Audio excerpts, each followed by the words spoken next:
Le premier séminaire de Saint-Flour a été fondé en 1650 par Monseigneur de Montrouge.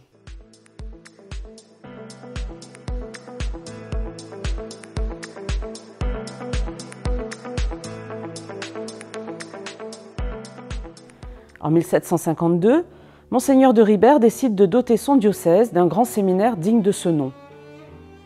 La somptueuse bâtisse est édifiée sur le flanc sud de la cité épiscopale. Au XIXe siècle, Monseigneur de Marguéry poursuit cette œuvre et fait construire une grande bibliothèque à galeries.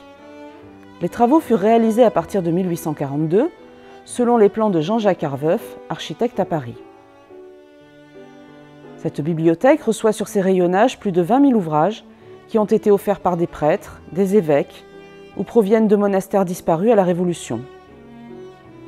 Le plus ancien livre conservé est un livre d'heures du XIVe siècle. Un important fonds du XVIe siècle provient de l'ancien collège des Jésuites. Certains livres possèdent encore leur reliure en bois. On y retrouve les noms des grands imprimeurs humanistes, tels Jos Bade ou Jean Petit.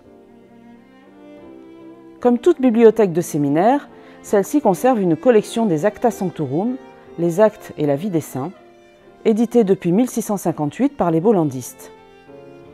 Mais aussi les lettres édifiantes et curieuses, éditées par les jésuites missionnaires en Chine, en Inde ou en Amérique, qui ont permis à l'Europe de découvrir le mode de vie et la culture des civilisations lointaines.